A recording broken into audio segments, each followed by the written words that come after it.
ದೆಹಲಿಯಲ್ಲಿ ರಾಜ್ಯ ಸಂಸದರ ಜೊತೆ ಡಿಕೆ ಶಿವಕುಮಾರ್ ಸಭೆ ಸಂಜೆ 6 ಗಂಟೆಗೆ ದೆಹಲಿ ಕನ್ನಡ ಭವನದಲ್ಲಿ ಸಭೆ. ದೆಹಲಿಯಲ್ಲಿ ರಾಜ್ಯ ಸಂಸದರ ಜೊತೆ ಡಿಕೆ ಶಿವಕುಮಾರ್ ಸಭೆ ಸಂಜೆ 6 ಗಂಟೆಗೆ ದೆಹಲಿ ಕನ್ನಡ ಭವನದಲ್ಲಿ ಸಭೆ. ಸಂಸತ್ನಲ್ಲಿ ರಾಜ್ಯದ ಪರಿಸ್ಥಿತಿಯ ಬಗ್ಗೆ ಚರ್ಚೆ, ರಾಜ್ಯದ ಬಾಕಿ ಇಳಿದಿರುವಂತಹ ಯೋಜನೆಗಳ ಕುರಿತು ಚರ್ಚೆ. ಕಾಂಗ್ರೆಸ್, ಬಿಜೆಪಿ, ಜೆಡಿಎಸ್ ಸಂಸದರಿಗೂ ಕೂಡ ಸಿಎಂ ಆಹ್ವಾನ. ರಾಜ್ಯದ ಸಂಸದರ ಜೊತೆ ಡಿಕೆ ಶಿವಕುಮಾರ್ ಅವರು ಮಾತುಕತೆ. ವಿಚಾರ ಏನು?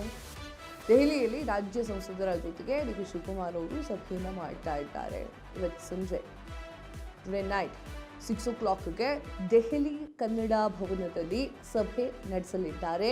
ಈ ಒಂದು ಸಂಸತ್ನಲ್ಲಿ ರಾಜ್ಯದ ಬರ ಪರಿಸ್ಥಿತಿ, ಈಗ ಆಲ್ರೆಡಿ ಬೇರೆ ಕಡೆಗೆಲ್ಲ ಉತ್ತರ ಕರ್ನಾಟಕದ ಸಾಕಷ್ಟು ಭಾಗಗಳಿಗೆ ಮಳೆ ಬರ್ತಾ ಇಲ್ಲ. ಮಳೆಯಿಂದಾಗಿ ಬೆಳೆಗಳು ಸರಿಯಾಗಿ ಬೆಳೆಯಲಿಕ್ಕೆ ಆಗ್ತಾ ಇಲ್ಲ. ನಾವು ವಿಡಿಯೋ ಮಾಡಿ ಹಾಕಿದ್ವಿ, ಬರ ಬರ್ತಾ ಇದೆ, ಬರದ ನಾಡು ಅಂತ ಹೇಳಿ ಘೋಷಣೆ ಮಾಡಬೇಕು ಅಂತ ಹೇಳಿ ಹೋರಾಟಗಳನ್ನು ಮಾಡ್ತಿದ್ರು ಅಂತ ಹೇಳಿ. ಬಟ್ ಕೆಲವೊಂದಿಷ್ಟು ಜನ ವಾಟ್ಸಪ್ ಆ್ಯಂಡ್ ಇನ್ಸ್ಟಾಗ್ರಾಮ್ ಯೂನಿವರ್ಸಿಟಿಲಿ ಓದ್ಬಿಟ್ಟು ಬಂದು ಕಮೆಂಟ್ ಎಲ್ಲ ಮಾಡ್ತಾ ಇದ್ರು, ಇಲ್ಲೆಲ್ಲ ಮಳೆ ಬರ್ತಾ ಇದೆ ಅಂತ ಹೇಳಿ. ನಿಮಗೆ ಪರಿಹಾರ ಬೇಕೋ ಬೇಡವೋ ನನ್ನ ಪ್ರಶ್ನೆ. ಮಳೆ ಬರ್ತಿದೆ ಅಂದರೆ ಪರಿಹಾರ ಅವಶ್ಯಕತೆ ಇಲ್ಲ, right?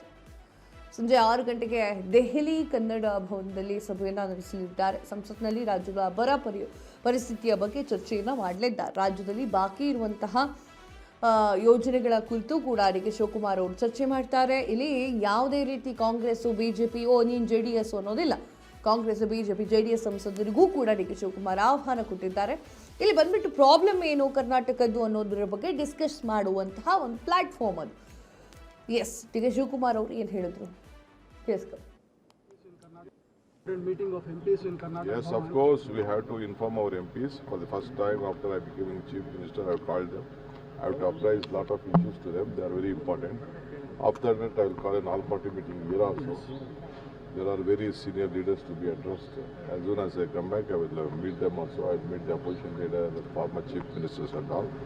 There are some important issues to be informed to them also. I will do it. The meeting of MPs in Karnataka. Yes, of course, we have to inform our MPs. For the first time after I becoming Chief Minister, I have called them. I have to apprise.